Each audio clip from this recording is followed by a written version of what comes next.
Welcome, dear friends, to a quiet corner of the forest where mice, hedgehogs, and squirrels share gentle days and little adventures. Pour yourself a warm cup of tea, settle in, and let's wander together into the cozy world of woodland tales. Tales of the Quiet Hollow. The hollow was in one of its lazy moods. A soft drizzle pattered on the leaves. Puddles collected in hollows of the lane, and even the sparrows seemed to sit hunched, as though waiting for the day to pass. Hazel, however, had decided that such weather was ideal for toast. Her little kitchen was warm with the glow of her stove. She sliced a loaf she had baked 2 days before, cut neatly across the golden crust, and placed the slices on a rack above the fire. Soon the familiar, nutty scent drifted through her cottage. She set out butter, softened by the warmth of the hearth, and a pot of berry jam she had made in summer. Just as she spread the first slice, there came a tapping at her window. Hazel looked up, startled, and found Wren outside, fur plastered to their head by the rain, paw raised in a soggy salute. "Come in before you drown." Hazel laughed, rushing to open the door. "I followed the smell," Wren said dramatically as they entered, dripping onto the mat. "I knew in my very soul, that toast was being made somewhere." Hazel handed them a towel.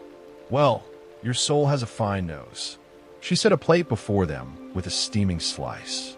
Wren took it eagerly, but in their excitement forgot the butter entirely and crammed it plain into their mouth. "Wren," Hazel cried, "at least try it with butter." Wren replied indistinctly, crumbs tumbling. They swallowed with exaggerated effort, then thumped their paw on the table. "Another, this time with butter, as the chef commands." Hazel rolled her eyes, but she could not help laughing. She buttered a fresh slice and placed it in their paws. Wren took one bite and swooned as though in a play, falling back in the chair. Perfection! Who needs sunshine when there is toast? Their antics made Hazel giggle until she nearly dropped her own slice. The two ate happily, watching the drizzle streak the window, the little stove humming like a contented creature. Later, Bramble the badger came by to deliver some kindling and found the pair surrounded by crumbs. He raised an eyebrow. Are we preparing for winter, or simply seeing how much bread can vanish in one afternoon? "Both," Wren replied at once. "A scientific experiment." Bramble sighed, though the corners of his mouth twitched. Hazel offered him a slice, and before long, all three sat with buttered toast, the rain forgotten outside. The next morning dawned brighter. The hollow glistened, washed clean by the rain, and the air smelled faintly of wet moss. Wren was already busy, striding about with their new walking stick, in truth, the crooked branch from last month's wood gathering, and humming a tune that wandered as much as they did. They stopped suddenly outside Hazel's, nostrils twitching. The smell was faint but unmistakable. Honey. Hazel had received a gift from Tansy the bee, a small jar of golden sweetness, and was carefully drizzling it onto her morning bread. "Hazel," Wren called, barging in without ceremony. "Emergency!" Hazel nearly dropped her spoon. "What is it?" "Your cottage smells dangerously delicious. I must investigate at once." Hazel sighed, though fondly. "It's honey, Wren, and you'll spoil your breakfast if you—" But it was too late. Wren had already spotted the jar, its golden surface catching the morning light. They stared as though at a treasure chest. "One tiny taste," they begged. Hazel relented, handing them a spoon. Wren dipped it with reverence and popped it into their mouth. Their eyes widened, ears flicking. "Hazel, this is liquid sunshine." "Indeed," Hazel said drily, buttering her bread. Wren immediately set about plotting ways to acquire more. "If I build a ladder tall enough, perhaps the bees will share. Or, hear me, what if we train sparrows to carry tiny pots back and forth?" Or, Hazel interrupted, "you could ask Tansy politely next time she visits." Wren paused, spoon still in paw. "You're right. Less risk of being stung. Later that day, Bramble found Wren wandering the lane with sticky paws and a blissful grin. "What's your trouble now?" he asked. "No trouble," Wren replied dreamily. "I have discovered the meaning of life. It is honey." Bramble chuckled, shaking his head, and continued on his way. That evening, Hazel discovered that half her honey jar was mysteriously gone. Wren swore they had only taken 2 spoonfuls, though their whiskers told another story. Hazel simply laughed and tucked the jar high on a shelf where Wren's paws could not reach so easily. It was Clover's turn to cause mischief next. She had invited Hazel, Wren, and Bramble for supper, promising her famous bread pudding with apples. Everyone arrived expectantly, for Clover was known as the Hollow's neatest cook. Her cottage was spotless as always, every plate shining, every jar labeled. The table was set with care, polished spoons, folded napkins, even a sprig of late mint in a vase. Wren whispered to Hazel, "This pudding had better be worthy of all this fuss." Clover emerged proudly with the dish. It looked perfect, golden crust, fragrant steam curling up. She served each a generous portion. Hazel and Bramble waited politely for Clover to sit before tasting. Wren, of course, dove in first, and froze, their expression twisted. Hazel cautiously took a bite and nearly choked. The pudding was salty, not sweet, not savory, but startlingly salty, as though a wave from the sea had washed through Clover's oven. Clover herself tried a spoonful and gasped. "Oh no, I've swapped the jars, salt instead of sugar." Wren's face was priceless. They stuck out their tongue, gulping water dramatically. "This is not pudding. This is punishment." Hazel tried not to laugh, but failed, covering her mouth with her napkin. Bramble, ever steady, ate another spoonful with remarkable composure. "Not entirely inedible," he remarked. "Could be worse." "Worse?" Wren cried. "What could be worse?" "It could have been pepper," Bramble replied calmly. Clover buried her face in her paws, mortified. But Hazel reached across the table and patted her arm. "Mistakes happen, Clover. It's quite funny, really." Before long, they were all laughing, even Clover, though red-eared. To salvage the evening, Hazel suggested buttered bread and berry jam, which she had brought along. Together, they ate a makeshift supper, teasing Clover gently until she, too, chuckled at her pudding disaster. The ruined dish was left on the sill for the birds, who, unfussy creatures, seemed to enjoy it thoroughly. And though Clover vowed to label her jars twice over in the future, the story of the salty pudding became one of the Hollow's favorite jokes for many seasons to come. It began as such a promising morning. Hazel had polished her best brown teapot, filled it with strong tea, and set out cups for Clover, Bramble, and Wren. The day was bright but brisk, and a good cup of tea seemed just the thing before tackling chores. But when she lifted the pot to pour, nothing came out. Not a drip. She tilted it further, still nothing. "Strange," Hazel muttered. She gave a little shake, and at last a gurgle came, but it was more steam than tea. Wren leaned across the table, eyes wide with suspicion. "That teapot has betrayed us." "It has done no such thing," Hazel said, though she frowned. She lifted the lid, peered inside. Tea sloshed merrily enough, perfectly brewed. Yet the spout remained obstinately dry. Bramble examined it like a doctor with a difficult patient. "Likely a leaf stuck in the spout. Happens when one pours in a hurry." "Leaves in my tea," Wren gasped. "Hazel, you never told us we were drinking twigs." "They're not twigs," Hazel snapped, though with a laugh. "They're leaves, proper tea leaves." Clover fetched a knitting needle and passed it to Hazel. "Try this." Hazel poked gently into the spout, and indeed, something gave way with a soft plop. At once, tea came rushing through, flooding Clover's saucer because Hazel had forgotten to set the pot upright again. "There, see," Bramble said, unbothered by the small flood. But Wren sat back, solemn. I think the teapot was sulking. Perhaps it wanted a morning off. The others laughed, but Wren stuck to their theory, patting the pot's lid affectionately whenever Hazel poured. There. No one's forcing you. Only if you're ready. By the end of the gathering, everyone had their fill of warm, fragrant tea. Though Clover's saucer, forever stained with that first little flood, became known as the Teapot Lake. And Wren, of course, never missed an opportunity afterward to ask Hazel whether her teapot was in the mood to cooperate. A few days later, Bramble decided his chimney needed sweeping.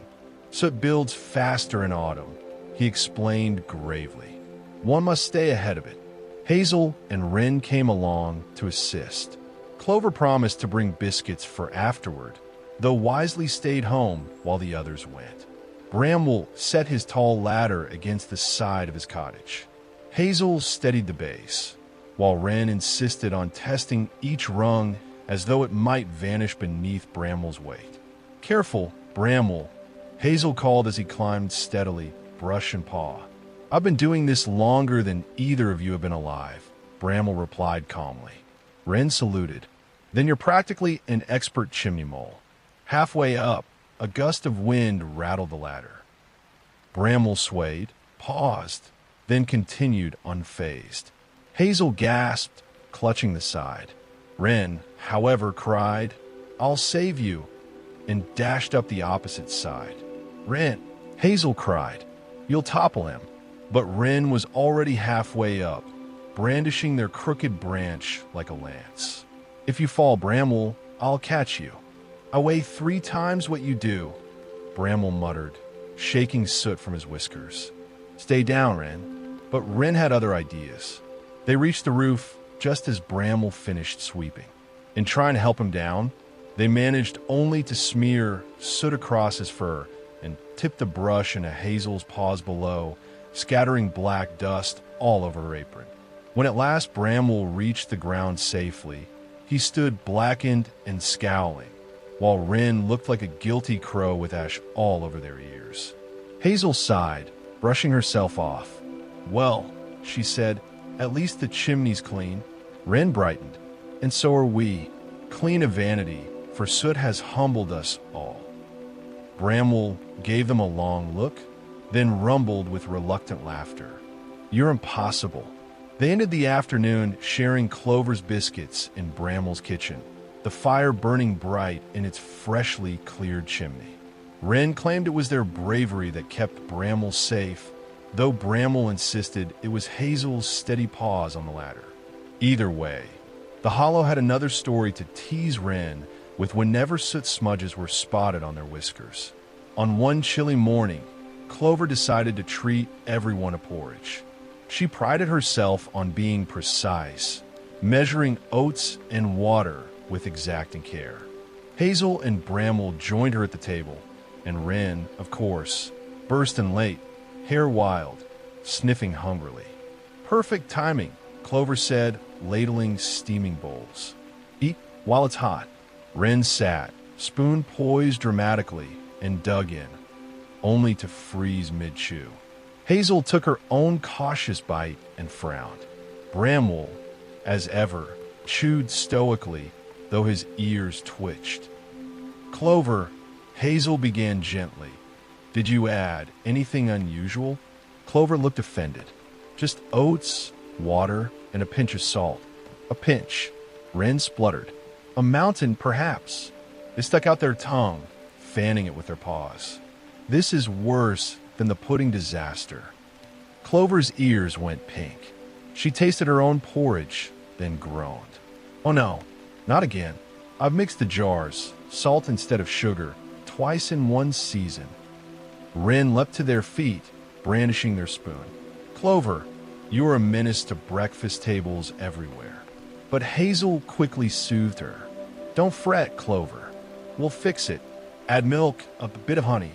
Or better yet, Wren interrupted, let us declare this porridge a new invention. Salty oat stew. Bramble, calmly finishing his bowl, nodded. Eva eat en vers. Once on a winter march, The soup froze solid in the pot. We had to chip it with chisels. The others stared at him, then burst into laughter. Clover, relieved, joined in too. She whisked up a fresh pot, this time with proper sugar, and soon the kitchen filled with the comforting smell of oats and cream. The second batch was delicious, warm and sweet. Wren ate 2 bowls and declared themselves fully healed from their earlier trauma. Clover promised, quite firmly, to relabel her jars again. Hazel patted her paw. Bramwell asked for another helping, and before long they were all content, the disaster forgotten in the cozy glow of shared laughter. Hazel's pantry was usually her pride. Neat shelves, each jar lined up in rows, labels written in her careful hand. Strawberry jam, blackberry preserve, elderberry syrup, all stacked by season, shining like jewels in the dim light. But on this particular morning, she discovered a problem. She was preparing scones, soft and golden, when she went to fetch a jar of jam and found the shelf bare. Hazel blinked. She was sure she had set aside 3 jars. She checked again, then again, even patting the wooden shelf as if the jars might materialize beneath her paw. But no, they were gone. A knock came at her door. Wren appeared, suspiciously sticky about the whiskers. Hazel narrowed her eyes. "Wren," she said slowly, "have you seen my jam?" "Jum." Wren repeated innocently, though their whiskers glistened with something very much like strawberry. "Can't say that I have." Hazel folded her arms. "Are you quite sure?" "Positive." "Absolutely. Never heard of it." Hazel reached out and plucked a seed from their whiskers. "And this?" Wren's ears drooped. "Perhaps I've heard of it." Before Hazel could scold too harshly, Bramwell lumbered up the path, carrying a jar in one paw. "Found this on my doorstep," he explained. "No note. Thought it best returned." Behind him, Clover appeared as well, holding a half-empty jar. "This was left by my window. Well, I meant to keep it." Hazel put her paws to her head. "Wren, you've been distributing my jam like a midnight robin. I only wanted to share." Wren cried, "And I meant to return the empties eventually." "Look, Hazel, it was a jam emergency." Clover looked sad yesterday. Bramwell looked serious, and Hazel's scowl softened. She sighed. "Wren, if you'd simply asked, I'd have given you some. But you mustn't sneak jars from my pantry." Wren drooped, then brightened suddenly. "Then let's have a jam party now, to make up for it. Scones for everyone." Hazel laughed despite herself. "Fine. But next time ask first."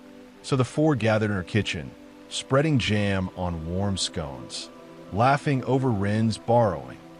And though Hazel kept her pantry locked for a while afterward, she admitted, quietly, that jam did taste better when shared.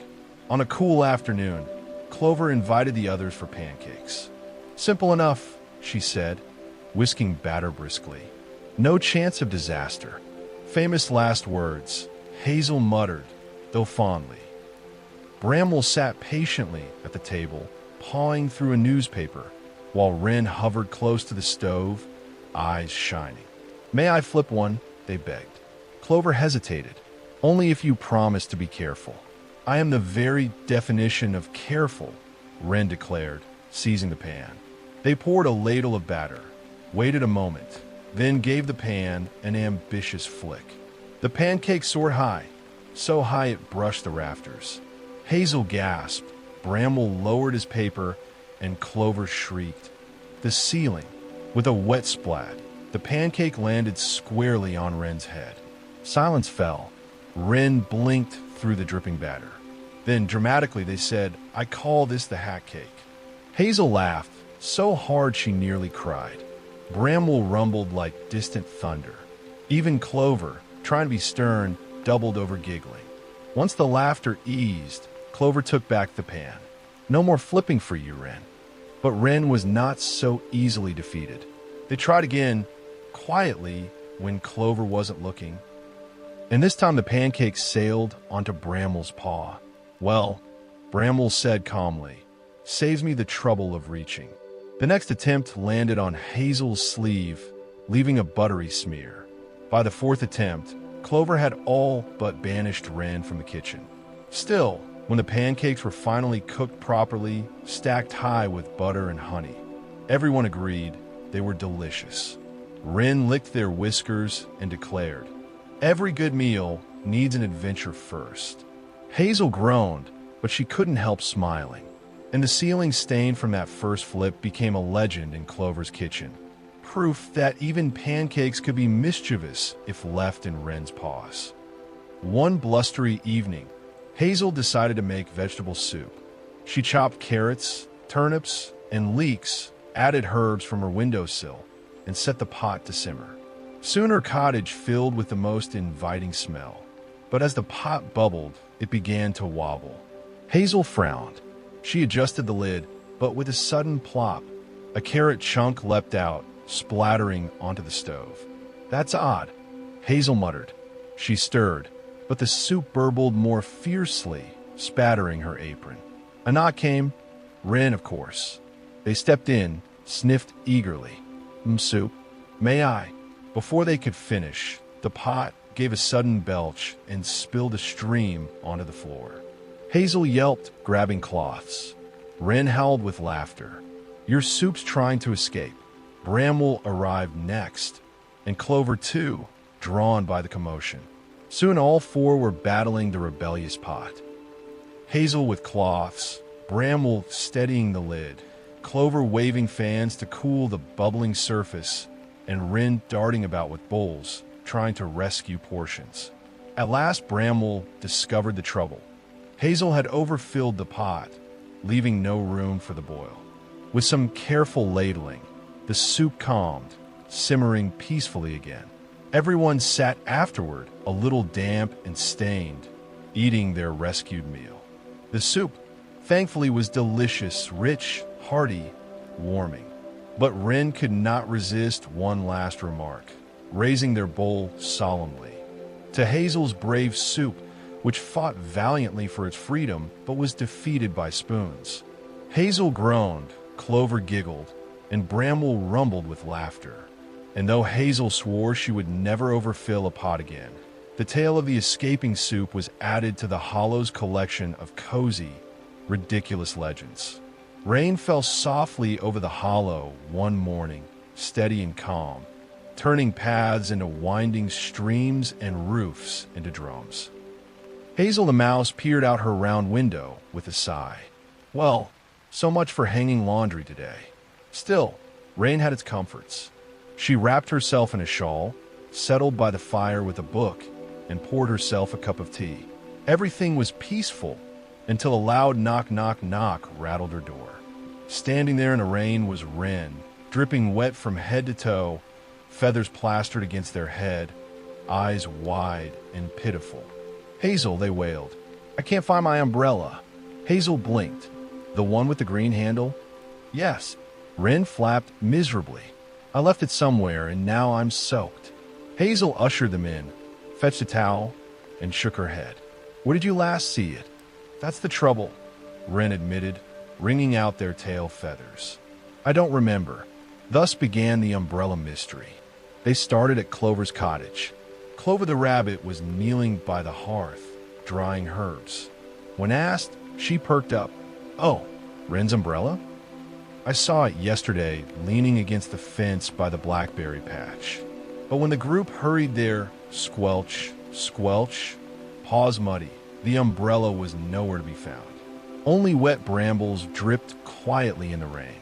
Next, Bramwell the badger recalled seeing it by the riverbank. Propped against a stone, he said, "I remember thinking it looked abandoned." They rushed there too, but again, no umbrella, only the rushing water and the sound of raindrops pattering on leaves. "Perhaps the wind carried it away," Clover said thoughtfully. "Or perhaps," Wren gasped dramatically, "someone has stolen it." Hazel rolled her eyes. Who would steal an umbrella in this weather? They'd just get wet looking for it. Still, they searched, questioning neighbors. Mrs. Hedgehog hadn't seen it. The Finch twins swore they hadn't touched it. No one knew. By the time they returned to Hazel's cottage, muddy, tired, and wetter than ever. Spirits were drooping. Wren slumped in a chair. I shall never be dry again. But then Bramwell, with his quiet wisdom, pointed to a corner near Hazel's own fireplace. There it was, the umbrella with the green handle leaning politely against the wall. Wren's eyes nearly popped. "Oh, what? Who?" Hazel coughed delicately. "You left it here last week when you borrowed my book of riddles." Silence. Then Clover burst into laughter, Bramwell rumbled, and even Hazel smiled. Wren groaned into their towel. I knew that, and though the rain still fell outside, everyone was warm inside, sipping tea and laughing at Wren's forgetfulness. It began innocently enough with laundry. Hazel had hung her clothes near the fire to dry. Clover had left her washing in a basket by the window, and Wren had strung a line across their tiny porch. But when Bramwell went to collect his neatly folded socks, he frowned. One was green, as it should be. The other was pink with daisies. "Strange," he muttered, holding it up. Meanwhile, Clover was shrieking inside her burrow. "Who put a giant badger sock in my basket?" Hazel found herself with 3 unmatched stockings, none of which were hers. And Wren, of course, was parading about with 2 completely different socks pulled high. "Look," they cried. Fashion. The mystery deepened. Somehow, in the bustle of drying and folding, everyone's socks had become mixed. Hazel, ever practical, declared they would sort it out properly. So the 4 gathered in Bramwell's den, dumping socks into a great pile. Green, striped, spotted, tiny, enormous. The heap looked like a woolen mountain. "Right," Hazel said, hands on her hips. "We'll sort by size." But Wren had other ideas. They began putting socks on their paws, ears, even tail feathers, announcing each as a character. "This is Sir Stripey," they cried, wiggling a blue and white sock. "And here's Lady Polka." Clover tried to help, but kept laughing at Wren's antics. Bramwell sighed, muttering something about never-ending nonsense, though he hid a small smile. Eventually, after much confusion, most socks were returned. Hazel had her brown pair, Clover her dainty flowered ones, Bramwell his sturdy greens. Only Wren seemed unconcerned, happily wearing 2 that didn't match at all. "Why not keep them mismatched?" they chirped. "It's cheerful," Hazel admitted, reluctantly, that it was rather cheerful. And so, though the great sock mix-up caused some fuss, it ended in laughter, with Wren strutting about in their new fashion, while the others shook their heads, amused. One breezy afternoon, Clover's front door decided it had had enough of opening and closing. With a loud CRRRK, it jammed tight. "Oh no," Clover fretted, pushing and pulling. It stuck. Hazel tried next, tugging with all her strength. The door did not budge. Wren leapt dramatically at the handle, but only managed to bump their head. Bramwell gave it a careful shove, but the frame held firm. "Well," Bramwell said at last, "seems we live here now." Clover gasped. "But what about my laundry on the line? And my book I left outside?" Hazel added, "And my feather collection under the porch." Wren cried. They were trapped. The 4 sat gloomily inside Clover's burrow, pondering their fate. Wren suggested digging a tunnel. Hazel pointed out it would take weeks. Bramwell proposed waiting for the wind to loosen it. Clover wrung her paws. Finally, Hazel stood. "We need tools." Using a ladder from Clover's pantry, they pushed open the chimney and climbed out one by one, covered in soot but triumphant. Outside, they fetched Bramwell's toolbox, returning through the window. After much fiddling, oiling, and a mighty heave from Bramwell, the door finally gave way with a squeal. Clover cheered, Hazel dusted off her paws, and Wren declared it the most thrilling adventure since breakfast. For days afterward, Wren insisted on retelling the tale to anyone who would listen. "We were prisoners. We nearly starved. We had to climb through the chimney like explorers." Hazel rolled her eyes, Clover laughed, and Bramwell just shook his head. And though the door now opened smoothly, Clover always kept a little oil nearby, just in case. It was a bright, windy morning when Hazel called across the lane to Bramble. "Could you lend me your ladder? The ivy is getting cheeky again." Bramble, ever obliging, brought it over with a grunt. "Mind yourself, it's tall." Hazel nodded, setting it against the side of her cottage. The ivy had indeed grown bold, curling around her window and nearly blocking out the light. She rolled up her sleeves and began trimming. All was well until Clover bounded over, waving. "What are you doing up there?" "Trimming," Hazel called down.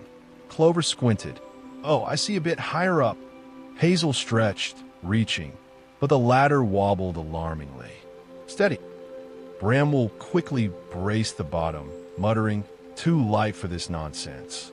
Just then Wren swooped in, delighted. "Oh, a ladder. May I climb it?"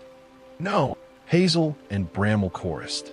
But Wren was already halfway up, feathers puffed, humming cheerfully. The ladder swayed. Clover squeaked. Hazel clung to the rungs. "Off!" Bramble barked. One at a time.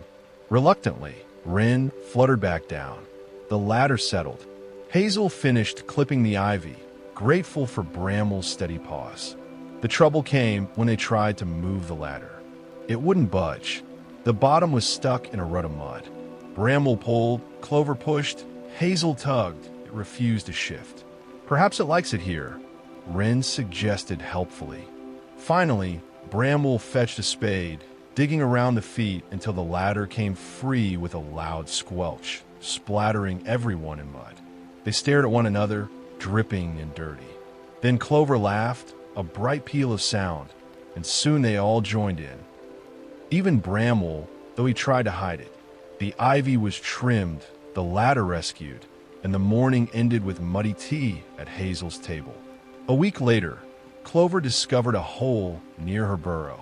Not a small hole, but a curious, round one right in the middle of her path. "Oh dear," she murmured, peering in. It was dark and deep, too neat to be from rain. She hurried to fetch Hazel, who examined it with keen eyes. Not a mole, she decided. Too tidy. Not a rabbit either. Wren fluttered down, nearly falling in. Maybe it's a secret tunnel, or treasure buried by pirates. Clover paled. Pirates? Here. Bramble arrived, sniffed, and poked the edge with a stick. Badger work, he declared. But not me. They debated. Some suggested filling it in. Wren begged to explore it. Clover wanted it far away from her doorstep. Finally, Bramble lowered a lantern into the hole. They saw a narrow tunnel winding away into the earth. At the end, something shiny glinted. Treasure, Wren gasped. With a deep sigh, Bramble fetched a rope, tied it to his waist, and crawled down. The others waited anxiously. After much scraping and muttering, Bramble reappeared, dusty but triumphant, holding the object aloft. It was a spoon. Whose spoon? Hazel asked, bewildered. Mine. Clover cried, recognizing it. I dropped it last week while hanging washing. Apparently, a curious young mole had picked it up and begun digging a tunnel for safekeeping, leaving behind the mysterious hole. Everyone laughed with relief. Wren declared it a grand adventure and waved the spoon like a sword. Clover was simply glad her path was whole again. Bramble muttered about wasted effort, but secretly he looked pleased at the sparkle in his friend's eyes. On a breezy spring morning, Hazel donned her favorite hat, a wide-brimmed straw thing with a ribbon tied under her chin. It was perfect for gardening, shading her eyes as she weeded and watered. But the wind, cheeky and bold, had other ideas. A sudden gust caught Hazel's hat, tugging it off her head and sending it rolling across the garden. She dashed after it, skirts flapping, calling, "Come back, you rascal!" The hat sailed onto the path, bounced against Clover's fence, then whirled away again. Clover, spotting the chase, hurried to help. "I'll catch it." Together they sprinted, but the hat was faster, tumbling like a playful creature. It leapt a puddle, dodged a bush, and spun merrily toward the river. Wren swooped overhead, shrieking, "I'll get it!" They dived dramatically, but misjudged, landing in a patch of nettles. Ow, ow. Hazel winced, but kept running. Bramwell, drawn by the commotion, lumbered into view just as the hat reached the riverbank. With surprising agility, he pounced, pinning it with one large paw. "Got it!" Hazel collapsed in relief, laughing breathlessly. "Thank you, Bramwell." The badger brushed mud from the brim and handed it back. "Needs a chin strap," he rumbled. Clover agreed, suggesting a sturdier ribbon. Wren, still itching from nettles, proposed wings for the hat so it could fly properly. Hazel rolled her eyes but tied on her rescued hat. "Cheeky wind, you won't get me again." They all trooped home, chuckling, the morning's chase turning into another tale for Wren to exaggerate wildly at the next gathering. It began one chilly evening when Clover noticed something strange. She had gone outside to fetch firewood, humming softly, when she looked up at Hazel's chimney. Instead of the usual gentle puff of gray, there was no smoke at all, not a wisp. Yet Hazel's windows glowed warmly, and Clover could smell toast. Puzzled, she trotted to Hazel's door and knocked. Hazel answered, holding a plate of jam-topped toast. "Oh, Clover, come in." Clover blinked. "But your fire, there's no smoke." Hazel frowned. "Of course there's smoke. I've had a fire all afternoon." Just then, Wren flapped in, feathers windswept. "What's all the fuss?" Clover pointed at the chimney. "No smoke." Wren gasped dramatically. "A ghost fire." Hazel groaned. "Don't be ridiculous." Bramwell was fetched. He arrived with a lantern, examined the hearth, and then climbed onto the roof. After much grumbling, he discovered the cause. A family of sparrows had stuffed the chimney with twigs. "No wonder," he muttered, hauling out the mess. A rain of sticks clattered down, followed by a very cross sparrow scolding loudly. "Cheeky birds," Hazel said, hands on her hips. "Imagine stuffing up my chimney." Wren, unhelpfully, sided with the sparrows. They thought it was a fine home. Once cleared, the chimney worked again, puffing proper smoke into the sky. Hazel sighed in relief, Clover chuckled, and Bramwell shook soot from his fur. Wren? They spent the evening telling anyone who'd listen about the day the fire turned invisible. One blustery morning, Clover discovered she'd misplaced her key. Her sturdy front door locked itself whenever shut, and now, disaster, she couldn't get inside. "I always keep it in my apron," she fretted to Hazel. "But it's gone." The friends searched everywhere. Bramwell checked under stones. Hazel combed the path. Wren flitted about, peering into flower pots and hollering, "Key, where are you?" "No luck." Clover wrung her paws. "What if it's lost forever? Then we'll have to fetch a locksmith," Hazel said. But Bramwell, practical as ever, grunted. "Keys don't vanish." He examined Clover's apron closely. Then, with a firm paw, he turned it inside out. There, stitched into the lining, was a small hidden pocket. And in the pocket, of course, was the missing key. Clover gasped. "Oh, I'd forgotten I had that pocket sewn in." Everyone laughed with relief. Hazel teased, "Perhaps you should tie it to your ear next time." Wren immediately tied a piece of string to their own key and dangled it from a feather parading about. "Look, I'll never lose it now." Unfortunately, they tripped on the string and went sprawling into Bramwell's boots. Even Clover, flustered as she'd been, had to laugh until tears ran down her cheeks. One crisp afternoon, Hazel went to fetch her post.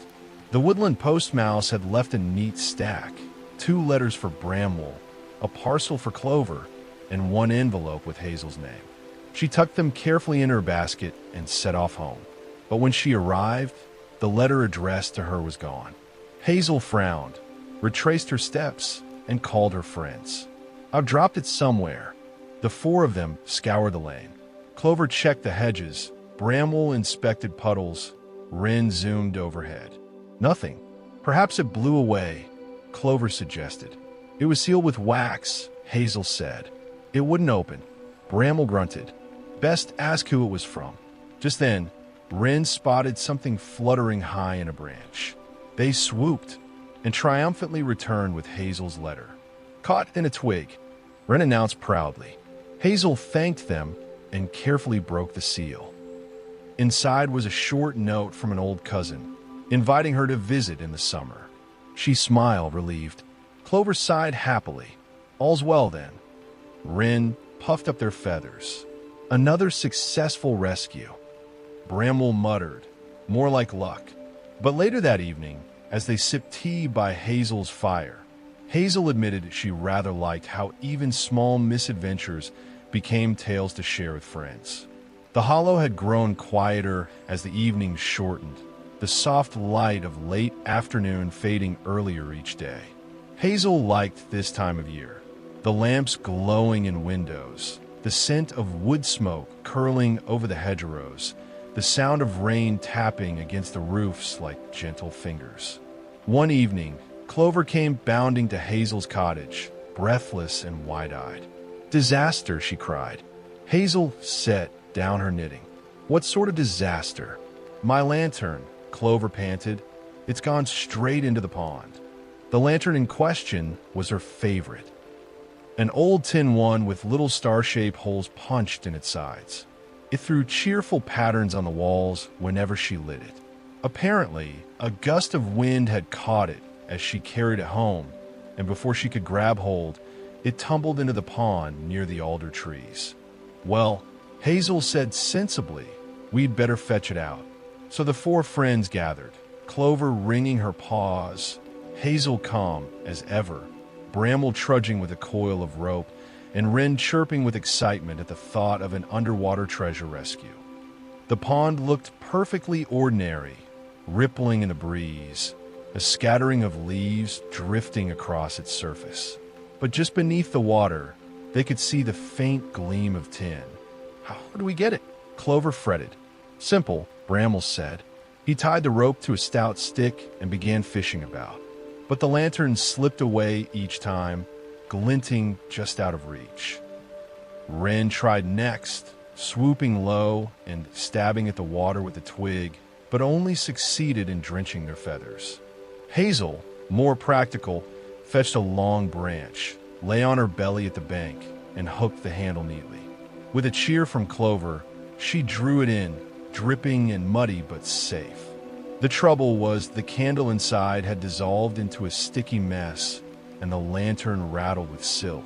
"Ruined," Clover moaned. "Not at all," Hazel said briskly. "A bit of scrubbing, a new candle, and it will be good as new." So they trooped back to Hazel's kitchen, where the kettle was put on and rags fetched. Together they polished, rinsed, and mended until the lantern gleamed brighter than before. When they finally lit it that evening, stars of golden light danced merrily across Clover's burrow walls. She sighed with relief, Bramble grunted in approval, and Wren preened as though they had saved the day themselves. Hazel simply smiled, pleased once again at how little troubles became excuses to sit together and laugh. It happened one breezy morning, when Hazel stepped outside with her broom and noticed Clover's fence leaning at an alarming angle. The little pickets, once neat and straight, now sagged toward the lane as though bowing in surrender. "Clover," she called, "your fence is falling." "Oh, it's been wobbling for weeks," Clover admitted, hopping out. "I thought perhaps it would fix itself." Bramble, overhearing, snorted. "Fences don't fix themselves." Soon the four of them were assembled with tools, rope, and much determination. Hazel held the post steady while Bramble hammered. Clover fetched nails, though she kept dropping them in the grass. Wren, utterly unhelpful, perched on the fence top and shouted advice. "Leaner, straighter, wigglier," they cried. "Not wigglier," Bramble growled. The trouble began when the middle post refused to stay put. Each time Bramble thumped it into the soil, it tipped sideways again. Hazel fetched stones to wedge at the base, but they rolled away. Clover suggested propping it with flower pots, which only made matters worse when Wren knocked them over. Finally, Bramble dug the hole deeper, grumbling all the while. Hazel steadied, Clover held the nails, and together they managed to set the post firm and true. By the end, everyone was muddy, tired, and cross, but the fence stood straight as a soldier. Clover clapped her paws in delight. "It looks brand new." Bramble leaned on his hammer. "Should stay that way if no one climbs it." Wren, of course, immediately climbed it, spreading their wings. "Look, I'm a fence post." The fence creaked ominously. Bramble glared. Wren fluttered off sheepishly. They ended the morning with mugs of hot tea at Clover's table, surveying their work with satisfaction. Hazel thought the fence looked rather proud, as though it too was pleased to be standing tall again. Rain came heavily one evening, a wild drumming storm that rattled branches and sent water coursing down the paths. Hazel sat cozy inside, listening with pleasure, until she noticed a troubling drip, drip, drip. Her window was leaking. She placed a bowl beneath the steady trickle, frowning. By morning, the sill was damp, and the paint had begun to peel. Something had to be done. Clover hurried over with cloths. Bramble fetched his toolkit, and Wren, still drying from yesterday's pond dive, offered moral support. The leak proved tricky. The frame was swollen with damp, and the latch squeaked. Hazel sighed, embarrassed. "I should have fixed it long ago." "Never mind," Bramble said, prying carefully. "It can be mended." They worked together. Hazel sanding, Clover painting sealant, Bramble fitting new hinges. Wren mostly got in the way, draping themselves dramatically across the sill and pretending to be a tragic leak spirit. By afternoon, the rain had stopped, the window was snug once more, and the sill gleamed fresh and dry. Hazel sighed in relief. Now I can enjoy storms without worrying.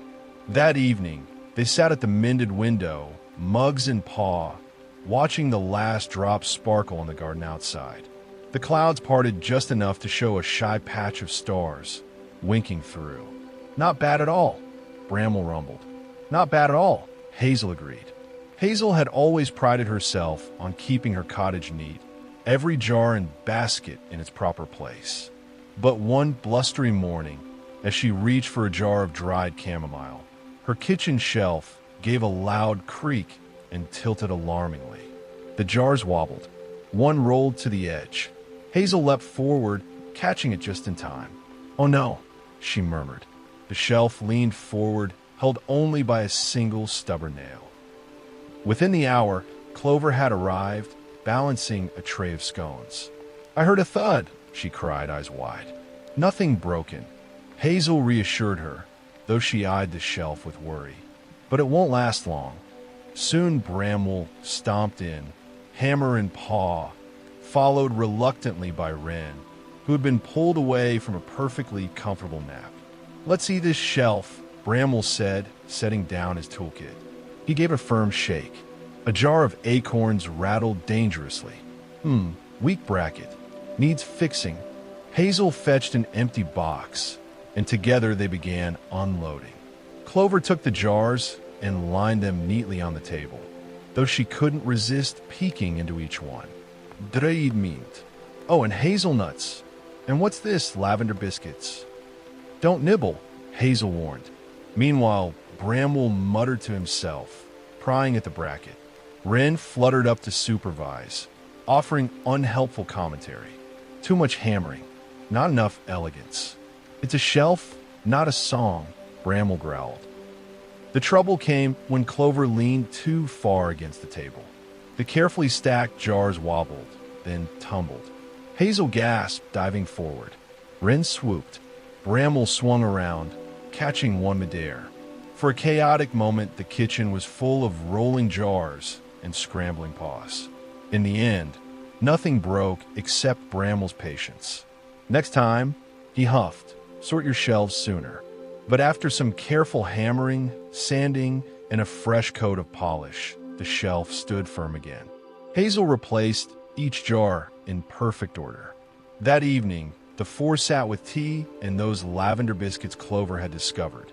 The shelf gleamed proudly behind them, sturdy and true. Hazel felt grateful, not just for the repairs, but for the chaos that somehow always ended in laughter. One crisp morning, Clover skipped down her path with a basket of wool scraps for Hazel, only to find her garden gate wouldn't budge. It stuck fast, wedged by swollen wood and a stubborn hinge. She pushed. She pulled. She hopped on one foot. Nothing. When Hazel came to investigate, she found Clover wrestling the latch with both paws. "Locked out of your own garden?" Hazel asked gently. "It's stuck. It hates me," Clover declared. Bramble was fetched. He gave a gate a shove. It groaned but refused to move. Wren, meanwhile, perched smugly atop the fence. "Looks easy from up here," they sang. "Not helping," Bramble muttered. The battle with the gate grew fiercer. Bramble fetched his oil can.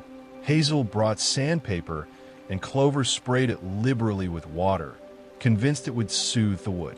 It did not. Instead, Bramble sneezed as the mist hit his nose. Finally, Hazel had the clever idea to wedge a stone beneath the gate and gently lift as Bramble pushed. With a shriek of rust, the hinge loosened, and the gate swung wide at last. Clover threw up her paws in victory. "I knew it would listen to me eventually." They spent the rest of the morning polishing the latch, oiling the hinges, and repainting the wood until it gleamed cheerful and red once more. Before leaving, Wren dropped dramatically from the sky and tested it with a flourish. "Tajda, opens perfectly." It did, though Bramble grumbled that it was more luck than sense. Clover, however, was delighted. That evening, she left the gate open on purpose, just to watch it swing smoothly in the breeze. Hazel noticed it first while sitting by her fire with a book. A chilly little draft whispered around her ankles. She checked the door. Shut. The windows. Latched. Still, the sneaky breeze returned. The next day, she mentioned it to Clover, who gasped. "A secret passage. That's what it is." Soon Bramble and Wren were roped into the investigation. Bramble examined every crack in the stonework, while Clover crawled beneath tables, whispering about hidden tunnels. Wren simply fluttered dramatically about, declaring it a ghostly breeze. Finally, Hazel discovered the culprit, a tiny gap between the floorboards, right by the hearth. Cold air seeped through from the cellar below. "That's it," Clover said, disappointed. "That's it," Hazel confirmed. Still, it needed fixing. They tried stuffing it with cloth, but the draft returned. Bramble nailed a small wooden strip across the gap. Wren insisted on painting it a cheerful blue. At last the breeze vanished, and Hazel's cottage felt warm again. She sighed in relief, settling back by the fire. But Clover still leaned close and whispered, "I think it was a ghost." Hazel smiled faintly. If it was, it's sealed in now. Clover shivered. Bramble rolled his eyes, and Wren dramatically wafted a feather in the air like a lingering spirit. Hazel simply laughed, cozy in the knowledge that sometimes even the smallest troubles made the best stories. The end.